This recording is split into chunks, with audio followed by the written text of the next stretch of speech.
Hello my dear students, welcome to Learner's World. In this video, I talk about Pavlov's classical conditioning. Classical conditioning is a learning process in which artificial stimulus and natural stimulus are paired to produce a new learned response. അപ്പോൾ പാവലോയുടെ classical കണ്ടീഷനിങ്ങിൽ പറയുന്നത് അതായത് ഒരു artificial സ്റ്റിമുലസും അതുപോലെ ഒരു natural സ്റ്റിമുലസും കൂടെ paired ആയിട്ട് അതായത് ഒരുമിച്ചിട്ട് ഒരു ലേൺ റെസ്പോൺസ് ക്രിയേറ്റ് ചെയ്യുന്നതാണ്, പ്രൊഡ്യൂസ് ചെയ്യുന്നതിനെയാണ് പാവലോയുടെ ക്ലാസിക്കൽ കണ്ടീഷനിങ് എന്ന് പറയുന്നത്. This theory was propounded by Pavlov. ഈ ഒരു തിയറി പ്രപ്പോസ് ചെയ്തിട്ടുള്ളത് പാവ്ലോവ് ആണ്.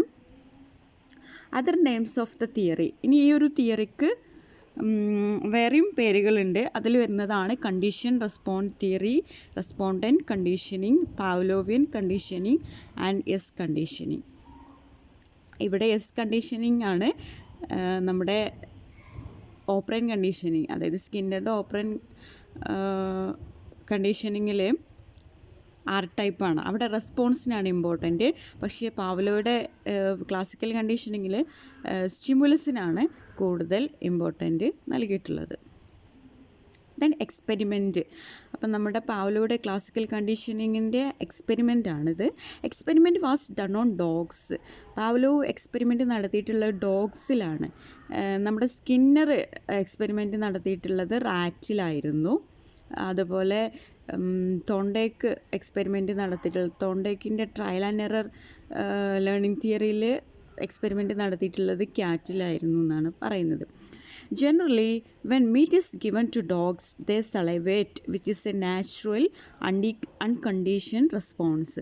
അതായത് നമ്മൾ സാധാരണ ഇപ്പം മനുഷ്യന്മാരായാലും ശരി, ഇപ്പോൾ ഡോഗായാലും ശരി, ഫുഡ് കണ്ടു കഴിഞ്ഞാൽ നമ്മളുടെ വായിൽ നിന്ന് സലൈവേഷൻ വരും അല്ലേ. അപ്പോൾ സാധാരണ നമ്മൾ ഒരു ഡോഗിലാണല്ലോ ഇപ്പോൾ ഈ ഒരു എക്സ്പെരിമെൻറ്റ് നടത്തുന്നത്. അപ്പോൾ സാധാരണ ഒരു ഡോഗിന് കുറച്ച് മീറ്റ് കൊണ്ട് വെച്ച് കഴിഞ്ഞാൽ, ഡോഗിന് മുമ്പിൽ വെച്ച് കഴിഞ്ഞാൽ സാധാരണ ഒരു അൺകണ്ടീഷൻഡായിട്ട് നമ്മുടെ ഡോഗിൻ്റെ വായിൽ ഡോഗ് എന്ത് ചെയ്യും, സലൈവേറ്റ് ചെയ്യും എന്നാണ് പറയുന്നത്. അതൊരു അൺകണ്ടീഷൻഡ് റെസ്പോൺസാണ് അല്ലേ, ഫുഡ് കൊണ്ട് വെച്ച് കൊടുക്കുമ്പോൾ സലൈവേറ്റ് ചെയ്യുക എന്നുള്ളത്. Pavlov started ringing a bell just before giving meat to the dogs. After some times dog started salivating by hearing bell even when meat is not given. അങ്ങനെ പാവ്ലോ എന്ത് ചെയ്തു, ഈ ഫുഡ് കൊണ്ട് വെക്കുന്ന സമയത്ത് അതിൻ്റെ കൂട്ടത്തിൽ തന്നെ ഒരു ബെല്ലിങ്ങനെ മുഴക്കാൻ തുടങ്ങി, ബെല്ലടിക്കാൻ തുടങ്ങി. അപ്പോൾ അതങ്ങനെ കണ്ടിന്യൂ ചെയ്തപ്പോൾ പിന്നീട് ഈ ബെല്ലിൻ്റെ സൗണ്ട് കേൾക്കുമ്പോഴും നമ്മുടെ ഡോഗ് എന്ത് ചെയ്യുന്നുണ്ട്, സലൈവേറ്റ് ചെയ്യുന്നുണ്ട് എന്നാണ് പറയുന്നത്. The bell is A condition stimuli. അപ്പോൾ ഇവിടെ എന്താണ്, ബെല്ല് എന്ന് പറയുന്നത് ഒരു കണ്ടീഷൻ സ്റ്റിമുലിയാണെന്നാണ് പറയുന്നത്. ഇതാണ് നമ്മുടെ ആ ഒരു പാവ്ലോയുടെ ക്ലാസിക്കൽ കണ്ടീഷൻ്റെ എക്സ്പെരിമെൻറ്റ്. അതാണ് ആ പിക്ചർ. അതായത് ബിഫോർ കണ്ടീഷനിങ്, അതായത് കണ്ടീഷനിങ് ഒന്നും നടത്തിയിട്ടില്ല, അതിന് മുമ്പുള്ളൊരു അവസ്ഥയാണ്. ഫുഡ് കൊടുന്ന് വെക്കുന്നു ഡോഗിൻ്റെ മുമ്പിൽ. അപ്പോൾ ഫുഡ് എന്ന് പറയുന്നത് ഒരു അൺകണ്ടീഷൻ സ്റ്റിമുലസ് ആണ്. അപ്പോൾ അവിടെ എന്തുണ്ടാകുന്നുണ്ട്, റെസ്പോൺസ് ഉണ്ടാകുന്നുണ്ട്. അതായത് ഫുഡ് കാണുമ്പോൾ ഡോഗ് സലൈവേറ്റ് ചെയ്യുന്നു. അവിടെ ഒരു അൺകണ്ടീഷൻ റെസ്പോൺസാണ് ഉണ്ടാകുന്നത്. സ്വാഭാവികമായിട്ടുള്ള ഒരു കാര്യമാണ് അല്ലേ, അതായത് നമ്മൾ ഫുഡ് കാണുമ്പോൾ സലൈവേറ്റ് ചെയ്യുക എന്നുള്ളത്. ദെൻ ബിഫോർ കണ്ടീഷനിങ്, അങ്ങനെ കണ്ടീഷൻ നടക്കുന്നതിന് മുമ്പ് ജസ്റ്റ് ഫുഡൊന്നുമില്ല, അത് ജസ്റ്റ് ഒരു ബെല്ലിൻ്റെ സൗണ്ട് ഇങ്ങനെ കേൾപ്പിക്കാൻ തുടങ്ങി, ബെല്ലടിക്കാൻ തുടങ്ങി. അതൊരു ന്യൂട്രൽ സ്റ്റിമുലസ് ആണ്. അപ്പോൾ അതിൻ്റെ റെസ്പോൺസായിട്ട് അവിടെ സലൈവേഷൻ എന്നാണ് പറയുന്നത്, നോ കണ്ടീഷൻ റെസ്പോൺസ്. അവിടെ ഒരു സലൈവേഷനൊന്നും നടക്കുന്നില്ല, ജസ്റ്റ് ഡോഗ് എന്ത് ചെയ്യുന്നു, ആ ബെല്ലിൻ്റെ സൗണ്ട് ലിസൺ ചെയ്യുക മാത്രമാണ് ചെയ്യുന്നത്. അവിടെ ഒരു കണ്ടീഷൻ റെസ്പോൺസ് അവിടെ നടക്കുന്നില്ല എന്നാണ് പറയുന്നത്. ദെൻ ഡ്യൂറിങ് കണ്ടീഷൻ, ഇനി കണ്ടീഷൻ്റെ ആ ഒരു സമയത്ത് ഫുഡ് കൊടുക്കുന്നതിൻ്റെ കൂടെ എന്ത് ചെയ്യുന്നുണ്ട്, ബെല്ല് അടിക്കുന്നുണ്ട്. ഇത് രണ്ടും കൂടെ പെയർഡായിട്ടാണ് ചെയ്യുന്നത്. ഫുഡ് എന്നുള്ളത് ഒരു അൺകണ്ടീഷൻ സ്റ്റിമുലസ് ആണ്, ഒരു നാച്ചുറൽ സ്റ്റിമുലസ് ആണ്. ബെല്ല് എന്നുള്ളത് ഒരു ആർട്ടിഫിഷ്യൽ സ്റ്റിമുലസ് ആണ്. അപ്പോൾ ഈ ഒരു ബെല്ലും ഫുഡും കൂടെ ഒരുമിച്ച് ചെയ്യുന്ന സമയത്ത്, അതായത് ഫുഡ് കൊടുക്കുമ്പോൾ ബെല്ലടിക്കുന്ന സമയത്ത് ഡോഗിൽ സലൈവേഷൻ വരുന്നുണ്ട്. ഒരു അൺകണ്ടീഷൻഡ് റെസ്പോൺസാണ് ഡോഗിൽ ഉണ്ടാകുന്നത് എന്നാണ് പറയുന്നത്. ദെൻ ആഫ്റ്റർ കണ്ടീഷനിങ്, അങ്ങനെ കണ്ടീഷനിങ്ങിന് ശേഷം ബെല്ല് മാത്രം അടിക്കുന്നു. ബെൽ കണ്ടീഷൻ, അതായത് ഈ ബെല്ല് ഫുഡും കൂടെ കൊടുക്കുക, അതായത് ഫുഡ് കൊടുക്കുന്ന സമയത്ത് ബെല്ലടിക്കുന്നു. ഇതൊക്കെ ഒരുപാട് സമയം കണ്ടിന്യൂ ചെയ്യുന്നുണ്ട്. അങ്ങനെ ആഫ്റ്റർ കണ്ടീഷനിങ്, അങ്ങനെ കണ്ടീഷനിങ്ങിന് ശേഷം ബെല്ല് മാത്രം അടിക്കുകയാണ്. ബെല്ലടിക്കുന്ന സൗണ്ട് മാത്രമേ കേൾക്കുന്നുള്ളൂ. അതൊരു കണ്ടീഷൻ സ്റ്റിമുലസ് ആണെന്നാണ് പറയുന്നത്. ആ സമയത്ത് ബെല്ലടിക്കുന്ന സൗണ്ട് മാത്രം കേൾക്കുന്ന സമയത്ത് ഡോഗിൽ എന്തുണ്ടാകുന്നുണ്ട്, ഒരു സലൈവേഷൻ ഉണ്ടാകുന്നുണ്ട് എന്നാണ് പറയുന്നത്.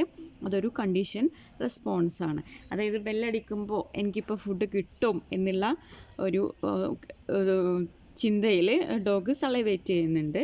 ഇതാണ് പാവ്ലോയുടെ ക്ലാസിക്കൽ കണ്ടീഷനിങ് എന്ന് പറയുന്നത്. Then stages of conditioning. There are 3 stages in the process of classical conditioning. അപ്പോൾ ഈ ഒരു ക്ലാസിക്കൽ കണ്ടീഷനിങ്ങിന് 3 സ്റ്റേജസ് ഉണ്ട് എന്നാണ് പറയുന്നത്.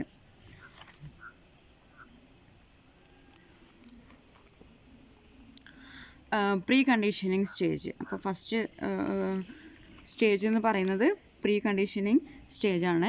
The natural stimulus produces a natural response. ഇവിടെ ഒരു നാച്ചുറൽ സ്റ്റിമുലസ് ഒരു നാച്ചുറൽ റെസ്പോൺസ് പ്രൊഡ്യൂസ് ചെയ്യുന്നു. ഇതാണ് എന്ത് പ്രീ കണ്ടീഷനിങ് സ്റ്റേജ് എന്ന് പറയുന്നത്. അതായത് ഇപ്പോൾ നമ്മൾ ഡോഗിന് ഫുഡ് എന്ന് പറയുന്നത് ഒരു നാച്ചുറൽ സ്റ്റിമുലസ് ആണ്. അപ്പോൾ ഡോഗ് എന്ത് ചെയ്യുന്നു, സ്വാഭാവികമായിട്ടും സലൈവേറ്റ് ചെയ്യുന്നു. ആ സലൈവേഷൻ എന്ന് പറയുന്നത് ഒരു നാച്ചുറൽ റെസ്പോൺസാണ്. Then wild conditioning stage. In this stage, a neutral stimulus is paired with an unconditional stimulus. It becomes known as conditioned stimulus. അതായത് ഒരു ന്യൂട്രൽ സ്റ്റിമുലസ് ഒരു അൺകണ്ടീഷണൽ സ്റ്റിമുലസുമായിട്ട് പെയർ ചെയ്യുന്ന സമയത്ത് അവിടെ ഒരു കണ്ടീഷൻ സ്റ്റിമുലസ് ഉണ്ടാകുന്നുണ്ട് എന്നാണ് പറയുന്നത്. ഇതാണ് wild conditioning stage. Then post conditioning stage. എന്താണ് പോസ്റ്റ് കണ്ടീഷനിങ് സ്റ്റേജ് എന്നുള്ളത് നോക്കാം.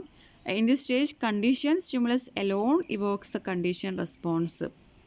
അതായത് ഇവിടെ കണ്ടീഷൻ സ്റ്റിമുലസ് മാത്രമേ ഉള്ളൂ, അവിടെ എന്താണ് ഒരു കണ്ടീഷൻ റെസ്പോൺസ് ഉണ്ടാകുന്നുണ്ട് എന്നാണ് പറയുന്നത്. അതായത് നമ്മൾ ഒരു നാച്ചുറൽ സ്റ്റിമുലസ് ആയിട്ടുള്ള ഫുഡ് മാത്രം കൊടുത്തു, അപ്പോൾ ഒരു നാച്ചുറൽ റെസ്പോൺസ് ഉണ്ടാകുന്നുണ്ട്. പിന്നെ അടുത്തതെന്ന് പറയുന്നത് നമ്മൾ നാച്ചുറൽ സ്റ്റിമുലസ് ആയിട്ടുള്ള ഫുഡും അതുപോലെ ഒരു ആർട്ടിഫിഷ്യൽ സ്റ്റിമുലസ് ആയിട്ടുള്ള ബെല്ലിൻ്റെ സൗണ്ടും ഒരുമിച്ച് കൊടുക്കുന്നു. ആ സമയത്ത് ഡോഗിൻ്റെ അടുത്തു നിന്നൊരു സലൈവേഷൻ വരുന്നുണ്ട്. അതിന് ശേഷം നമ്മൾ ബെല്ല് മാത്രം അടിക്കുന്നു, ഒരു ആർട്ടിഫിഷ്യൽ സ്റ്റിമുലസ് മാത്രം കൊടുക്കുന്നു. അപ്പോൾ അവിടെ എന്തുണ്ടാകുന്നുണ്ട്, സലൈവേഷൻ ഉണ്ടാകുന്നുണ്ട്, ഒരു കണ്ടീഷൻ റെസ്പോൺസ് ഉണ്ടാകുന്നുണ്ട് എന്നാണ് പറയുന്നത്. ഒരു condition stimulus alone evokes condition response. അതായത് ഒരു കണ്ടീഷൻ സ്റ്റിമുലസ് മാത്രം കൊടുത്തപ്പോൾ അവിടെ ഒരു കണ്ടീഷൻ റെസ്പോൺസ് ഉണ്ടാകുന്നുണ്ട്. Then principles of conditioning. ഇനി ഈ ഒരു കണ്ടീഷനിങ്ങിൻ്റെ പ്രിൻസിപ്പിൾസ് ആണ് പറയുന്നത്. Extinction. It means gradual weakening of a condition response by breaking the association between the condition stimulus and natural stimulus. അതായത് ഇപ്പോൾ നമ്മൾ when food was not given following the bell sound, several times Pavlov's dog gradually stopped salivating at the sound of the bell. അതായത് ഇപ്പോൾ നമ്മൾ പറഞ്ഞു ഡോഗിന് ആദ്യം നമ്മൾ food മാത്രം കൊടുത്തപ്പോൾ സലൈവേഷൻ ഉണ്ടായി, പിന്നെ ബെല്ല് മാത്രം കാണിച്ചു കൊടുത്തപ്പോൾ ബെല്ല് ജസ്റ്റ് ലിസൺ ചെയ്യുക മാത്രമാണ് ഡോഗ് ചെയ്തത്. പിന്നീട് നമ്മൾ ബെല്ലും ഫുഡും കൂടെ ഒരുമിച്ച് കൊടുത്തപ്പോൾ അപ്പോഴും സലൈവേഷൻ ഉണ്ടായി. അത് കണ്ടിന്യൂ ചെയ്ത് കുറച്ച് സമയം കഴിഞ്ഞ് ഫുഡ് കൊടുക്കാതെ ബെല്ലിൻ്റെ സൗണ്ട് മാത്രം കേട്ടു. അങ്ങനെ ആദ്യമൊക്കെ ബെല്ലിൻ്റെ സൗണ്ട് കേട്ടപ്പോൾ ഡോഗിന് ഒരു സലൈവേഷനൊക്കെ വന്നു. പിന്നെ ഈ ബെല്ലിൻ്റെ സൗണ്ട് കേൾക്കുമ്പോൾ അതിൻ്റെ കൂട്ടത്തിൽ ഫുഡ് കിട്ടുന്നില്ല. ആ സമയത്ത് നമ്മുടെ ഡോഗിന് മനസ്സിലായി ഇവരെന്നെ ഫൂൾ ചെയ്യാണ്. അങ്ങനെ ആ ഡോഗ് ഒരു എക്സ്റ്റിങ്ഷനിലേക്ക് ആ ഒരു റെസ്പോൺസിൽ നിന്ന് പുറത്തേക്ക് വരുന്ന ഒരു അവസ്ഥയാണ് ഇവിടെ കാണാൻ കഴിയുന്നത്. ഡോഗ് പിന്നീട് ബെല്ലിൻ്റെ സൗണ്ട് കേൾക്കുമ്പോൾ എന്ത് ചെയ്യും, സലൈവേറ്റ് ചെയ്യുന്നില്ല. ആ ഒരു സലൈവേഷൻ സ്റ്റോപ്പ് ചെയ്യുന്ന അവസ്ഥ. അതായത് ഇനി ബെല്ലടിക്കുന്ന സമയത്ത് ഇനി ഫുഡൊന്നും കിട്ടില്ല എന്നുള്ള ആ ഒരു കൺക്ലൂഷനിലേക്ക് ഡോഗ് എത്തുന്നു. അതിനെയാണ് എക്സ്റ്റിങ്ഷൻ എന്ന് പറയുന്നത്. അതായത് കണ്ടീഷൻ റെസ്പോൺസ് ഇവിടെ എന്താണ്, വീക്കനിങ് ചെയ്യുകയാണ്. അതായത് ക്രമേണ വീക്കനിങ് ചെയ്യുകയാണ്. ആദ്യം ബെൽ സൗണ്ട് കേൾക്കുന്നു, അപ്പോൾ സളൈവേറ്റ് ചെയ്യുന്നുണ്ട്, പക്ഷേ ഫുഡ് കിട്ടുന്നില്ല. അങ്ങനെ gradually weakening of condition response by breaking the association between condition stimulus and natural stimulus. അതായത് കണ്ടീഷൻ സ്റ്റിമുലസും നാച്ചുറൽ സ്റ്റിമുലസും തമ്മിലുള്ള ആ ഒരു അസോസിയേഷൻ ബ്രേക്ക് ആകുന്ന ആ ഒരു സമയമാണ് എക്സ്റ്റിങ്ഷൻ എന്ന് പറയുന്നത്. അതായത് ഡോഗിന് മനസ്സിലാകുന്നുണ്ട് ഫുഡും നാച്ചുറൽ സ്റ്റിമുലസ് ആയിട്ടുള്ള ഫുഡും അതുപോലെ ആർട്ടിഫിഷ്യൽ സ്റ്റിമുലസ് ആയിട്ടുള്ള ബെല്ലും ഒരുമിച്ച് വരുന്ന ഒരു അസോസിയേഷൻ ഇല്ലാതെ ആകുന്ന സമയത്ത്, അത് ബ്രേക്ക് ആവുന്ന സമയത്ത് നമ്മുടെ ഡോഗ് എന്ത് ചെയ്യുന്നു, സളൈവേഷൻ സ്റ്റോപ്പ് ചെയ്യുന്നു. ഇതാണ് എക്സ്റ്റിങ്ഷൻ എന്ന് പറയുന്നത്. Then spontaneous recovery. It means the return of a conditioned response after a period of time following extinction. When the dog is again brought from rest, it once again salivate on hearing the bell. അതായത് ഇപ്പോൾ നമ്മൾ എക്സ്റ്റിങ്ഷനിൽ എന്താ പറഞ്ഞത്, ഇങ്ങനെ ഒരു natural stimulus ആയിട്ടുള്ള ഫുഡും ഈ ഒരു കണ്ടീഷൻ സ്റ്റിമുലസ് ആയിട്ടുള്ള ബെല്ലും ഒരുമിച്ച് വരുന്ന ആ ഒരു അസോസിയേഷൻ ബ്രേക്ക് ചെയ്യുന്ന സമയത്ത് നമ്മുടെ ഡോഗ് എന്ത് ചെയ്യുന്നു, ആ സലൈവേഷൻ സ്റ്റോപ്പ് ചെയ്യുന്നു എന്നാണ് പറയുന്നത്. അങ്ങനെ ഈ ഒരു എക്സ്റ്റിങ്ഷനിൽ നിൽക്കുന്ന ആ ഒരു ഇതിൽ നിന്ന് നമ്മുടെ ഡോഗ് ഒരു സ്പോണ്ടാനിയസ് റിക്കവറി നടത്തുകയാണ്. അതായത് കണ്ടീഷൻ റെസ്പോൺസിലേക്ക് തന്നെ റിട്ടേൺ ചെയ്യുന്ന ഒരു അവസ്ഥയാണ് സ്പോണ്ടാനിയസ് റിക്കവറി എന്ന് പറയുന്നത്. അതായത് ഡോഗ് ആ ഒരു എക്സ്റ്റൻഷനിൽ നിൽക്കുന്ന സമയത്ത് അതിൽ നിന്ന് വീണ്ടും തിരിച്ചു വരികയാണ്. വീണ്ടും ഒരു ബെല്ലിൻ്റെ സൗണ്ട് കേൾക്കുന്ന സമയത്ത് ഡോഗ് എന്ത് ചെയ്യുകയാണ്, വീണ്ടും സലൈവേറ്റ് ചെയ്യുന്ന ആ ഒരു സ്റ്റേജാണ് സ്പോണ്ടാനിയസ് റിക്കവറി എന്ന് പറയുന്നത്. Then generalisation. It is the tendency to respond in the same way to the stimuli that are similar to the conditioned stimulus. If a response is obtained for a policeman, it may be obtained for anybody in khaki uniform. അതായത് ഇപ്പോൾ നമ്മൾ ഈ ഒരു ജനറലൈസേഷനിൽ പറയുന്നത്, അതായത് ഇപ്പോൾ നമ്മൾ ഇപ്പോൾ ഒരു പോലീസ്മാൻ എന്നുള്ള ആ ഒരു വ്യക്തിയോട്, പോലീസ്മാനോട് നമുക്ക് എല്ലാവർക്കും ഭയങ്കര ഫിയറാണ്. ആ ഫിയർ നമുക്ക് അതായത് കാക്കി യൂണിഫോം ഇട്ടുള്ള ആരെ കണ്ടാലും ആ ഒരു ഫിയർ ഉണ്ടാകുന്നുണ്ട്. ഇതാണ് ഒരു ജനറലൈസേഷൻ എന്ന് പറയുന്നത്.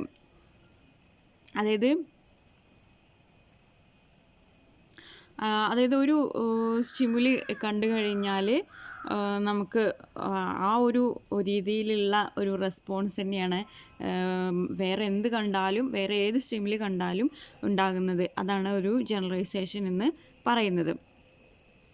ഇപ്പോൾ എക്സാമ്പിൾ പറയുകയാണെങ്കിൽ, ഒരു ടീച്ചർ കുട്ടിയെ വല്ലാതെ പണിഷ് ചെയ്തു, കുട്ടിയെ വല്ലാതെ അടിച്ചു.